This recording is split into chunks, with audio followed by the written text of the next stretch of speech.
அறிவே மனம். உங்கள் உளவியல் சகோதரி எம்எஸ்கே பிரியா. உங்களோட வாழ்க்கையில் நீங்கள் வெற்றியடையாததுக்கு காரணம் இதுவும் ஒன்று. அதாவது கம்யூனிகேஷன்னா என்ன? நம்ம ஒருத்தர்கிட்ட ஒன்று சொல்கிறதோ ஒன்று செஞ்சு காமிக்கிறதோ நம்மளோட செயல்பாட்டை வெளிப்படுத்துறது தான் கம்யூனிகேஷன்.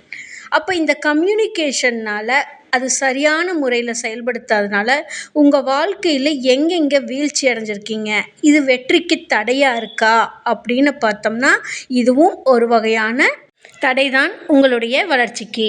அப்போ உங்களோட கம்யூனிகேஷன் எப்படி இருக்குது? பேச்சில் ஸ்பீடாக இருக்குதா, ஸ்லோவாக இருக்குதா, செய்கையில் இருக்கா, வாய்மொழியில் இருக்கா, உடல் மொழியில் இருக்கா?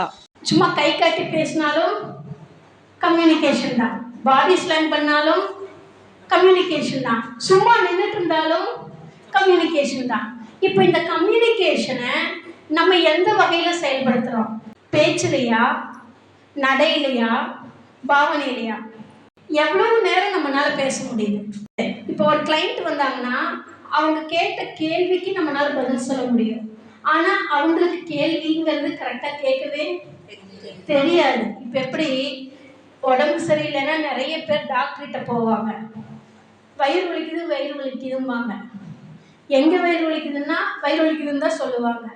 அதை டாக்டராக கண்டுபிடிச்சா பல டெஸ்ட் எடுத்து பல செலவு பண்ணி பல மாதங்களுக்கு அப்புறம் தான் அதை கண்டுபிடிக்க முடியும். அந்த எக்ஸாக்டாக யாருக்குமே சொல்லவே தெரியாது. அப்போ அவங்க எக்ஸாக்டாக சொல்கிறப்ப டெஸ்ட்டு ஒரே தடவையில் சரியாகும். ஆனால் நம்ம சொல்கிறது என்ன? இந்த டாக்டர் சரியில்லை, ராசி இல்லை, போனால் நிறைய செலவு வைக்கிறாரு அப்படிங்கிறோம். அப்போது நம்ம சொல்லக்கூடிய வார்த்தைகள், பிறரிடத்திலிருந்து வரக்கூடிய வார்த்தைகள் அவங்க சொல்லவும் தெரியாமல் தான் சொல்லுவாங்க.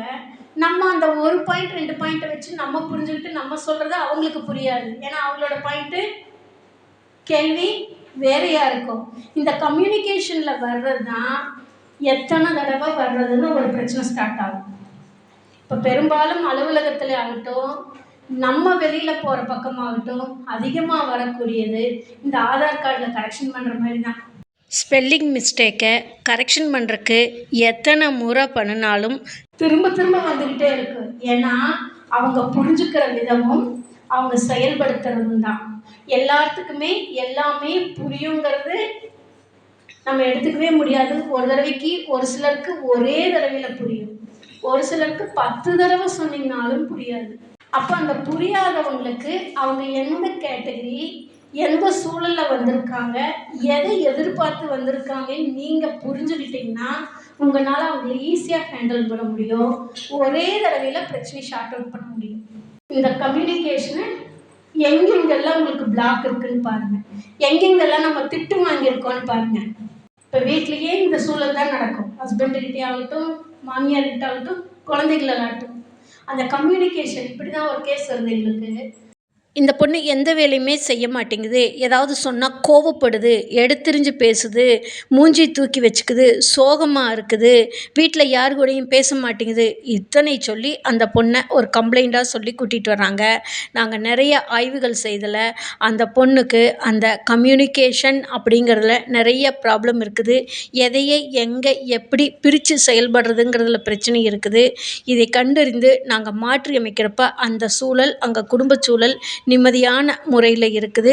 ஒரு அடுத்த வளர்ச்சிக்கு வருது. அந்த குடும்பத்தில் அந்த பெண்ணுக்கு திருமணம் செய்தால் கூட அந்த பெண் அங்கே போய் இயல்பாக வாழ முடியும். அப்போது இந்த செயல்பாடுகளை பின்னாடி சரியாயிரும்னு சொல்லி ஒதுக்கி வச்சுட்டு விலக்கி வச்சுட்டு உங்களோட அறிவுரையும் அட்வைஸும் கொடுக்குறப்ப நீங்கள் கோபப்படுறதுனாலையோ, நீங்கள் எடுத்தெறிஞ்சு பேசுகிறதுனாலையோ, நீங்கள் சாப்பாடு கொடுக்காமல் இருக்கிறதுனாலையோ அங்கே அந்த செயல்பாடு நடக்காது. ஏன்னா அவர்களோட மனப்பதிவின் அறிவின் படியில் அவங்க இயங்கிக்கிட்டு இருக்கிறப்ப அவங்க இயல்பு நிலையில் செயல்பட முடியாது. சாதாரணமாக நீங்கள் பேசக்கூடிய வார்த்தைகள் கூட அவங்களுக்கு கடினமான வார்த்தைகளாக தெரியும். எப்போ பாரு திட்டுறாங்க, கத்துறாங்க, கோவிச்சுக்கிறாங்க. இந்த குடும்பம் எனக்கு எதற்கு அப்படிங்கிற நிலைக்கு அந்த பெண்ணுக்கு தள்ளி விட்டுருது. அப்போது அந்த பெண்ணோட அணுகுமுறை என்ன, அதோட பிஹேவியர் என்ன, பதிவான அறிவு என்ன, அந்த நாலேஜ் பாத்தில் அறிவு பாதையில் பதிவான பதிவு என்னன்னு சொல்லி நாங்கள் கண்டறிந்து அனலைஸ் பண்ணி உளவியல் உளவியல் ரீதியாக பல தெரப்பிகள் கொடுத்து அவங்கள செயல்முறைக்கு கொண்டு வர்றப்ப அந்த குடும்ப சூழலில் நிம்மதியாக வாழ முடியுது. பெற்றோர்களிடத்தில் கன்சல்டிங் முடிச்சுட்டு அந்த பெண் குழந்தை இடத்துல நாங்கள் கேட்குறப்ப அந்த பெண் குழந்தை சொல்லக்கூடிய செயல்கள், வார்த்தைகள் அப்படியெல்லாம் இஷ்டத்துக்கு பண்ண முடியாது மேடம். நான் ஏன் மேடம் பண்ணோம்? அவங்க ஆர்டர் பண்ணால் நான் செய்யணுமா அப்படின்னு.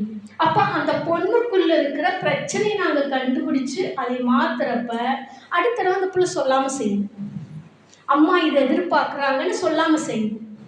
அப்போ அந்த பிரச்சனைக்கான தீர்வு முறைன்னு ஒன்று இருக்குது. எல்லாத்துக்குமே அட்வைஸ் பண்ணால் பிடிக்காது. ஏன்னா எல்லாத்துக்குமே எல்லாமே தெரியும், புரியும்.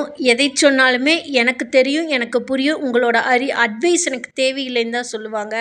ஆனால் செயல்பாட்டில் தடையை கண்டறிந்து மாற்றக்கு தான் உளவியல் பகுப்பாய்வும் உளவியல் வழிகாட்டுதலும் அவர்களோட ட்ராவல் பண்ணி அவங்கள மறுசீரமைத்து இந்த ப்ரெசண்ட் லைஃபுக்கு இந்த டிஜிட்டல் உலகத்துக்கு தகுந்தாற்போல் இவங்களை ஃபிட் பண்ணால் மட்டும்தான் இவங்க இயல்பு நிலையில் இருக்க முடியும். இயல்பு முறையில் செயல்படவும் முடியும். அந்த செயல்படும் திறனை உருவாக்குவதற்கு தான் உளவியல் பகுப்பாய்வு மற்றும் மென்டாரிங் ப்ரோக்ராம் கொடுத்து கொண்டு வருகின்றோம். அப்போ அந்த பிரச்சனைக்கான தீர்வு முறைன்னு ஒன்று இருக்குது. எல்லாத்துக்குமே அட்வைஸ் பண்ணால் பிடிக்காது. ஏன்னா அவங்களோட தனிப்பட்ட உரிமை. யாருக்குமே ஆறுதல் மட்டும்தான் விரும்புவாங்க. அட்வைஸுங்கிறது யாருக்குமே பிடிக்காது. கேள்வி கேட்டால் பிடிக்காது. அப்போ அந்த சொல்லக்கூடிய விதம், பழகக்கூடிய விதம், நம்மளுடைய வார்த்தை கம்யூனிகேஷன், இது எல்லாமே நம்மளை நம்ம மாற்றிக்கிட்டு வர்றப்ப தான் உலகம் நம்மளை விரும்பும். இல்லைன்னா நம்மளை எப்படியெல்லாம் ஒதுக்கி வைக்கும்? சிடுமூஞ்சி, வேலை செய்யாது, சோம்பேறி, உட்காந்துட்டே இருக்கும், எதுக்குமே லாக்கி இல்லை, குடும்பத்துக்கு சூட் ஆகாது, இதெல்லாம் இவருக்கு ஆஃபீஸ்க்கு வந்துச்சு, இவங்களுக்கெல்லாம் வேறு வேலை இல்லையா, இவங்களுக்கெல்லாம் யார் வேலை கொடுத்தா, இப்படின்னு பல பெயர்களை கொடுத்துருது.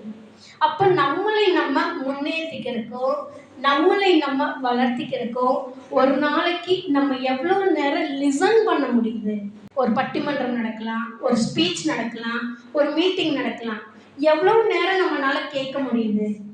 அந்த கேட்ட தகவலை நம்ம என்னைக்கு செயல்படுத்தி இருக்கிறோம்? ஏன்னா கேட்கவும் முடியாது, செயல்படுத்தவும் முடியாது. அங்கதான் நம்ம ஃபெயிலியர் ஆகிடும். உங்களைவே நீங்களே சிந்திச்சு பாருங்க. இன்றைய அன்றாட டிஜிட்டல் உலகத்தில் மீடியாக்களில் எவ்வளவு தகவல் ஒரு நாளைக்கு வருது? அது உங்களுக்கு சாதகமாக இருக்கிறத எடுத்துக்குதா, இல்லை அந்த தகவலின் அடிப்படையில் உங்களை கம்பேர் பண்ணி ஒர்க் பண்ணி டெவலப் பண்ணுறீங்களா? முடியல. ஏன்னா தகவல் சேகரிப்பது என்பது வேறு, தகவல் சேகரித்ததை செயல்முறைக்கு கொண்டு வரும் செயல்பாடு என்பது வேறு. இதைத்தான் சொல்கிறோம் அறிவே மனம்னா. உங்களோட நாலேஜ் பாத்தில் எந்த அறிவு பதிவாக இருக்குதோ அதன் அடிப்படையில் தான் சாதகமும் பாதகத்தையும் எடுத்துக்கும். உதாரணத்துக்கு சொல்லணும்னா, இப்போது மீடியாக்களில் குழந்தைகளுக்கு மொபைல் ஃபோன் கொடுத்தா அடிக்ஷன் ஆயிரும், கொடுப்பதை பெற்றோர்கள் தவிர்க்க வேண்டும் அப்படின்னு நிறைய தகவல்கள் வருது. இதையே உங்களால் இம்ப்ளிமெண்ட் பண்ண முடியுதா? அப்போ உங்களுக்கு சாதகமானதை எதை எடுத்துக்கிட்டு உங்களுக்கு தகுந்த மாதிரி உங்கள் அறிவின் அடிப்படையில் உங்களோட பதிவின் செயல்பாட்டில் நீங்கள் இயங்கிக்கிட்டு இருக்கிறப்ப, செயல்படுத்துகிறப்ப அங்கே சாதகமாக பாதகமாக சிந்தித்து பாருங்கள். அப்போது உங்களோட வளர்ச்சிக்கு எது தடை? செயல்பாட்டில் தரையா, இல்லை நீங்கள் பழைய அறிவின் பதிவில் செயல்படுறீங்களா, இல்லை இந்த டிஜிட்டல் உலகத்துக்கு தகுந்த மாதிரி ஒரு ப்ரொஃபஷனல் கன்சல்டண்ட்டை பார்த்துருக்கீங்களா? இதுதான் உங்களோட வளர்ச்சியும் வீழ்ச்சியும் அமர்ந்திருக்குது. நம்மளைய இந்த டிஜிட்டல் உலகத்துக்கு தகுந்த மாதிரி உங்களையே நீங்கள் மாற்றிக்காதப்ப உங்கள் குழந்தைகள் எப்படி நீங்கள் சொல்லுவதை ஏற்றுக்கொண்டு புரிந்து கொண்டு செயல்படுவார்கள்? அப்போது உங்களை நீங்கள் புதுப்பிச்சுக்கிட்டு உங்களை நீங்கள் ரெனவேட் பண்ணிக்கிட்டு அடுத்த லெவலுக்கு நீங்கள் டெவலப் ஆனீங்கன்னா உங்கள் குழந்தைகள் என்று சொல்லக்கூடிய டிஎன்ஏ மாறுபடும், வேறுபடும், வளர்ச்சியை நோக்கி போகும். அப்போ முதலில் மாற வேண்டியது நீங்கள்தான். இன்றைய நவீன உலகத்தில் நம்ம எந்த சூழலில் வாழ்ந்துக்கிட்டு இருக்கிறோம்? என்டர்டெயின்மெண்ட்லையா, எமோஷ்னல்லையா, டெவலப்மெண்ட்லையா? காம்ப்ளிகேட்டடாக இருக்கிற பிரச்சனையை ஜாலியாக காமிச்சிடுறாங்க. அப்போ நம்ம மனசில் எது பதிவாகும்? என்டர்டெயின்மெண்ட் பேஸ் மட்டும்தான் பதிவாகும். ப்ராப்ளம் எல்லாமே ஈஸியாக காமிச்சிடும்.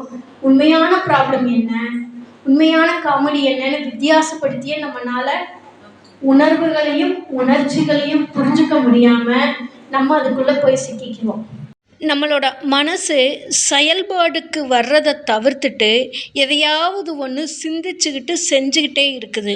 இதனுடைய விளைவு, சும்மா உட்கார்ந்தீங்கன்னா உங்களோட சிந்தனை எவ்வளோ நேரம் உட்கார முடியும்? அந்த சும்மா உட்காந்து பழகிடுச்சுன்னா 2 கேட்டகரி இருக்குது. ஒன்று, சும்மா உட்கார்ந்தவங்க சும்மா உட்கார்ந்தே காலத்தை போக்கிடுவாங்க. இன்னொருத்தங்க, இவ்வளோ நேரம் நம்ம உட்காந்துட்டோமே, ஏதாவது செய்யணுங்கிற சிந்தனையின் அடிப்படையில் செயல்பாட்டுக்கு வர்றதுக்கு வாய்ப்பும் இருக்குது. இதை தவிர்த்தவங்க நிறைய பேர் தான் தனக்கு தெரிஞ்ச அந்த கையடக்கத்தில் இருக்கிற மொபைல்குள்ளே போயிட்டு தனக்கு பிடித்த சந்தோஷமான நிகழ்வுகளை அதிகமாக பார்த்துக்கிட்டு இருக்கிறப்பவோ, தனக்கு தேவையானதை மட்டுமே தேடி அதில் தகவலை சேகரிச்சுட்டு இருக்கிறவங்களோ தொடர்ந்து அதுக்குள்ளே போய் சிக்கிக்கிறாங்க. அப்போது இந்த கம்யூனிகேஷன் அப்படிங்கிறது நம்ம பேச்சில் இருக்கா, செயல் இருக்கா, நடையில் இருக்கா அப்படின்னா எதுவுமே இல்லாமல் எதையோ ஒன்று பார்த்துக்கிட்டு எதையோ ஒன்று தெரிஞ்சுக்கிட்டு எதுவுமே செய்யாமல் செயலற்ற நிலையில் செயல்பட்டுக்கிட்டு இருக்கிறோம். இதனுடைய விளைவு பார்த்தோம்னா, அது எல்லாமே உங்க மனசுக்குள்ள லோட் ஆகிட்டே இருந்துச்சுன்னா உங்களுக்கு தேவையான தகவல் எதுவுமே வேலை செய்யாது. தேவையற்ற தகவல் தான் உங்களை இயக்கிட்டு இருக்கும். ஒரு லேசினஸை கொடுத்துரும். கொஞ்சம் நேரம் வரலாமே, கொஞ்ச நேரம் அமைதியாக இருந்துக்கலாமே, கொஞ்ச நேரம் சண்டே லீவுன்னு எங்காவது ஒரு பக்கம் போயிட்டு வரலாமே, இப்படின்னு மைண்டு வேலை செய்யும். இன்னொன்று வேணுங்கிற தகவலுக்குள்ள உங்கள் மைண்டு போகாது. இந்த மாதிரி ஒரு சிக்கலுக்குள்ளே போய் சிக்கிக்கும். இதை பேஸ் பண்ணி தான் உங்களோட டெவலப்மெண்ட்டா டிசீஸா. அப்போது ஒரு டிசீஸ் வர்றதுக்கு நம்மளோட எண்ணத்தின் அறிவின் பதிவின் செயல்பாட்டில் செயல்படுறதுனால வரக்கூடியது தான் டெவலப்மெண்ட்டா டிசீஸா. அப்போ நிறைய பேர் சொல்லுவாங்க, அடிக்கடி எனக்கு தலை வலிக்குது, தலை சுத்துற மாதிரி இருக்குது, என்னமோ மாதிரியா இருக்குது, தலை பாரமாக இருக்குது, மருந்து சாப்பிட்ட கேட்கலன்னு சொல்லுவாங்க. அந்த டைமில் பார்த்தோம்னா சிந்தனை அதிகமாக ஓடிட்டு இருக்கும். என்ன சிந்தனைனா, ப்ரெசண்ட்டை பற்றியும், முன்னாடி நடந்தது, இனிமேல் என்ன பண்ணுறது, இந்த 3க்குள்ளேயுமே அதிகமாக யாருக்கு ட்ராவல் பண்ணுதோ அவங்களுக்கு எல்லாமே இந்த தலை சுத்தல் அப்படிங்கிறது இருக்கும்.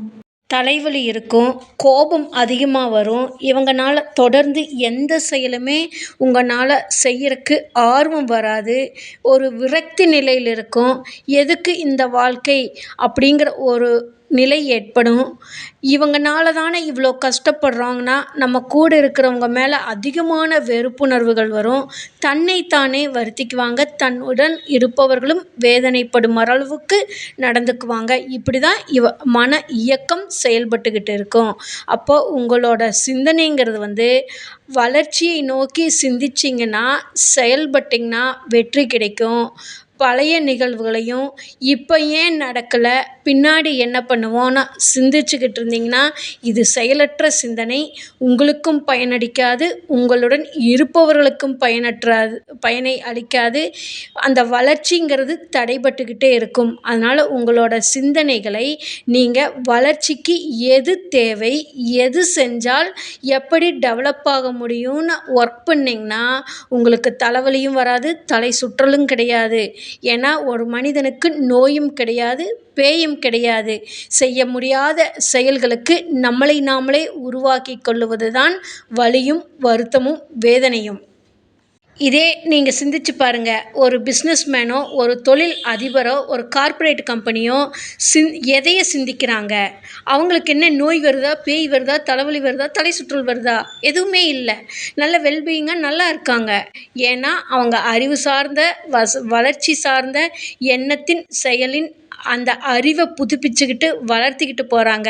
ஆனால் நம்ம செய்ய முடியாத செயலுக்கு பல காரணங்களையும் நேரத்தையும் கடவுள் மீதும் பழியை போட்டுக்கொண்டு நம்முடன் இருப்பவர்களினால்தான் அப்படின்னு சொல்லி இன்னொன்னையும் தூக்கி போட்டுக்கிட்டு நம்ம செய்ய முடியாத காரணங்களுக்கு இவர்களை காரணம் காட்டி தப்பித்து கொண்டு செயலற்ற நிலையில் செயல்பட்டு கொண்டிருப்பதனுடைய விளைவு நோய் அப்படின்னு சொல்லக்கூடிய உடல் சார்ந்த மனம் சார்ந்த பாதிப்புக்கு தள்ளப்பட்டு விடுகின்றது. அப்போது சூழலை நீங்கள் உருவாக்குவது தான் உங்களுடைய செயல்பாடு. நீங்கள் வளர்ச்சியை சிந்தித்தால் வளர்ச்சி வரும், வேதனையை சிந்தித்தால் வேதனை வரும். உங்களோட சிந்தனை எதை நோக்கி ட்ராவல் பண்ணிகிட்ருக்கு? சிந்தனை அப்படிங்கிறது ஒரே செயல்பாடு தான். ஆனால் உங்களோட அறிவின் பதிவில் நீங்கள் எதைய சிந்திக்கிறீங்களோ அதுதான் உங்களோட வளர்ச்சி. பழசதிய அம்மா அப்பாவோட வளர்ந்ததாக இருக்கலாம், உங்களுக்கு நடந்த நிகழ்வுகளாக இருக்கலாம், நீங்கள் அவமானப்பட்டதாக இருக்கலாம். இப்போ ப்ரெசண்ட்டில் இவ்வளவெல்லாம் கஷ்டப்படுறமே. அப்போ சிந்தனைங்கிறது கடந்த காலத்தையும் நிகழ்காலத்தையும் எதிர்காலத்திலையும் இருக்கா, வளர்ச்சியை நோக்கி எதிர்காலத்துலேயும் ப்ரெசண்ட்லேயும் இருக்கா? அதை பேஸ் பண்ணி தான் உங்கள் டிஎன்ஏவும் உங்கள் அடுத்த டிஎன்ஏவும் வளர்ச்சிங்கிறது அமைஞ்சிருக்கு.